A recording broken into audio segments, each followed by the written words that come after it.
Welcome back to Creative Excuses, where we make excuses to be creative out of the video games that we play. We are back today, but not with a build video.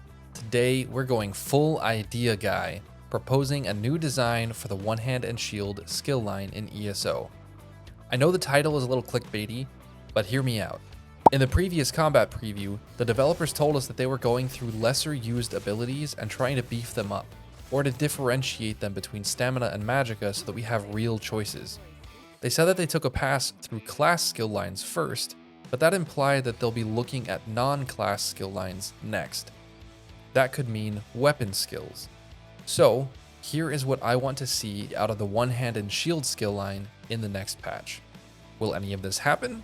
Probably not, but if this video can get enough traction and they see it, maybe they'll take some inspiration from it.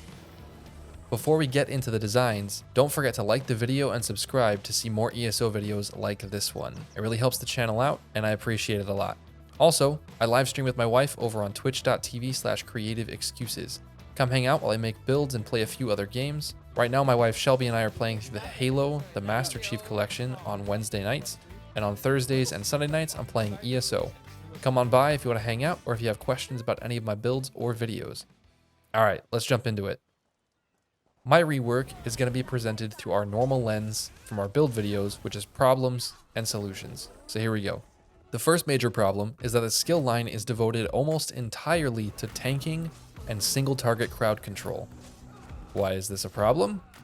Because using a sword and shield is cool. Using a mace and shield is cool.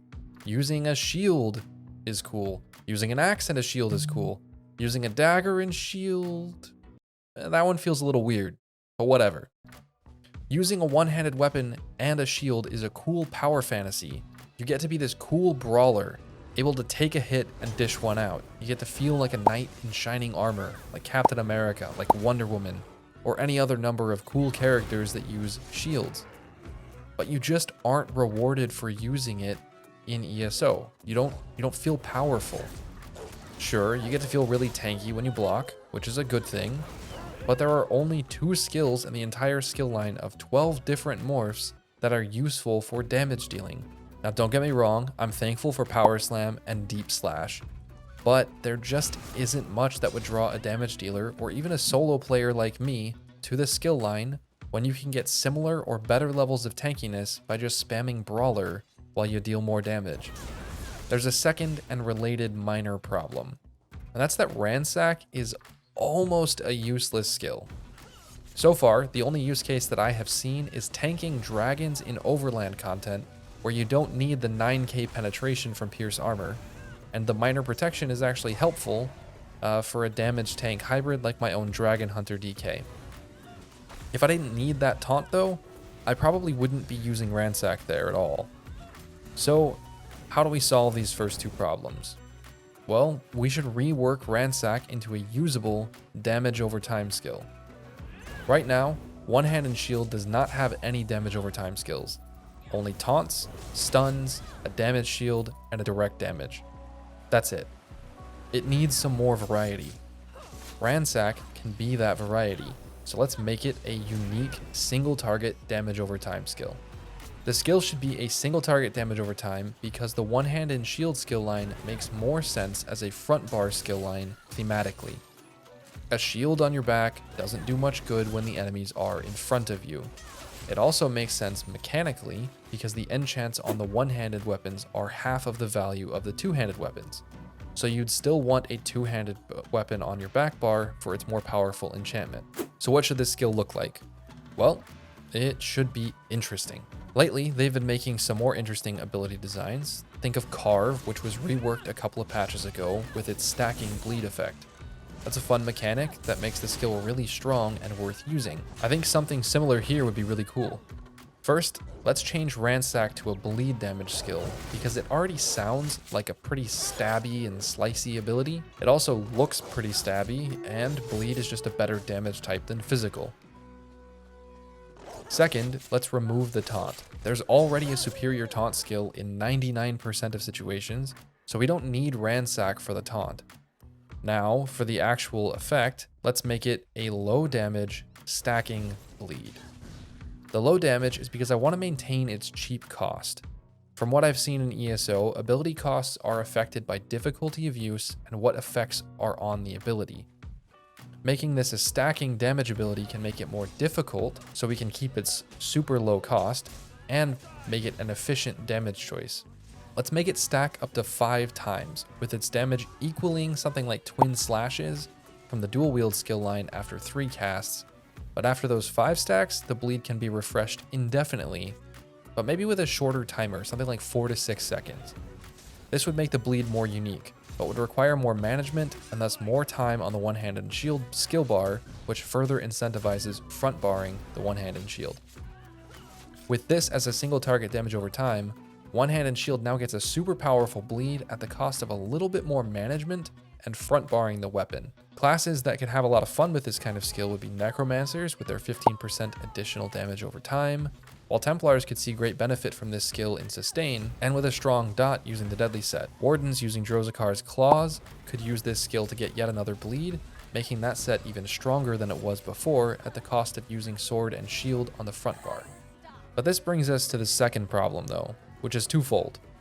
First, the weapon passives suck for anything that isn't a tank, and the skill line lacks any reason to use a specific weapon.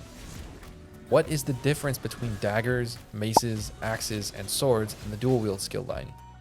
Well, daggers give crit chance, maces give penetration, axes give crit damage, and swords give weapon and spell damage. What about for two-handed?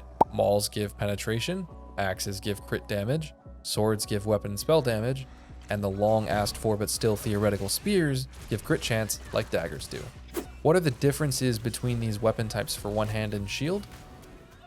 Right, nothing. There is no difference. When you grind out a set to get a one-handed weapon, there is no reason to get excited about a dagger over a mace, over a sword, over an axe. There's no difference. It is completely unrewarding to choose your weapon because there is no gameplay difference, and you can just override it with the weapon of your choice anyway. This is a big identity problem, and it makes the skill line and the gameplay style boring as a result. Further, without a change here, the weapon passives never give a damage dealer a real reason to go with the skill line, so those wardens I mentioned earlier still wouldn't use the newly improved ransack because the weapon's passives have little to no benefit to them. 5% weapon and spell damage just isn't enough to put this skill line anywhere remotely close to any of the other weapon skills. Not you. How do we differentiate the weapons from each other, then, while benefiting damage dealers? With a passive, just like dual wield and two-handed, obviously. But let's not just copy over those passives, because that's kind of boring. We should, however, keep the theme of each weapon type that is already established in-game. For daggers, that's going to be crits. For maces and mauls, that's penetration. For swords, that's added weapon and spell damage. And for axes, it's not critical damage, but it actually used to be a bleed. Axes used to apply a bleed to the enemy, and I want to lean into that a little bit more here. So here are my suggested passives. Wait. All the passive slots are taken.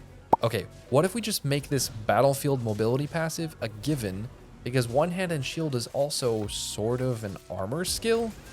And armor skills all have bonuses just for putting on the armors of that type. Cool. Now we've got an open slot. Let's call this passive Blade and Blunt. You know, because dual wield has twin blade and blunt, so it kind of makes sense. This is what the passive says. It grants a bonus based on the type of weapon equipped. Light and heavy attacks with axes apply the hemorrhaging status effect once every 4 seconds and deal additional damage to hemorrhaging enemies. Light and heavy attacks with maces have a 50% chance to apply the sundered status effect and deal additional damage to sundered enemies. Light and heavy attacks with swords apply minor courage to you and your group members within 7 meters for 2 seconds. Light attacks with daggers deal 75% base damage, but they always critically strike. Each of these passives sticks with their theme, but they all bring something interesting to the table. Axes become a way for tanks and damage dealers to consistently apply a strong status effect without it being overly powerful. It's free damage, but it's not too much free damage. Maces get extra damage like axes do, but they can also provide penetration for solo and group players, but it isn't a unique penetration buff, so it isn't overtuned. Swords provide weapon and spell damage to grouped up teammates, or just to the player, but again, it isn't a unique buff, so it can't be overstacked. However, because it can provide the buff to teammates, it provides less overall weapon and spell damage than running dual swords or a great sword for a solo player. Finally, daggers seem really powerful, but the math actually works out that it's like a 10% increase to light attack damage for a damage dealer at the critical damage cap, assuming they already have a high crit chance. But obviously, the lower your crit chance and the higher your crit damage, the stronger that 100% crit chance becomes for your light attacks. However, note that it does not apply to heavy attacks. Daggers are for light attacks, because they're small. Each of these weapons, with this version of a blade and blunt passive, have distinct advantages and disadvantages. Maces wouldn't be very useful for tanks who are using pierce armor, but axes, swords, and daggers all could be in different cases. All options would have their place for solo players, especially depending on the class and spammable choice, and supports, both tanks and healers, could benefit from the 100% crit chance on light attacks for guaranteed procs of certain sets. Imagine a tank using Ice Heart and Hexos Ward to stay alive. Or imagine new tanking sets that are procced by critical hits, so that you have these weird crit tanks or something like that. This passive opens up some really cool new options and a new level of choice to the player that we previously didn't have. The third major problem is that the ultimate sucks most of the time. You can get better damage or better defense out of most other ultimates in the game. The one-handed shield ultimate really only gives you sustain because you get free blocking while you can regen stamina. That's basically the effect. Reflecting all projectiles on spell wall is kind of cool, but it's really lackluster unless you use this against something like a snipe spammer in PvP.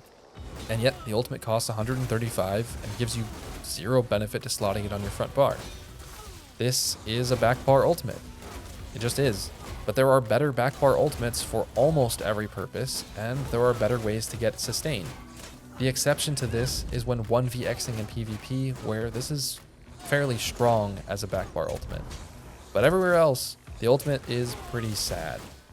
The last thing that this skill line needs then is a reason to use and slot this ultimate on the front bar. Right now, like I said, the ultimate is a back bar ultimate at best. It's really only good for sustain because you can already get access to the block mitigation that it gives by just blocking. And that's why it needs a good passive, a good reason to slot it. Luckily, both morphs already have thematic names, Spell Wall and Shield Discipline. I propose 2 different passives for these abilities. First, for Spell Wall.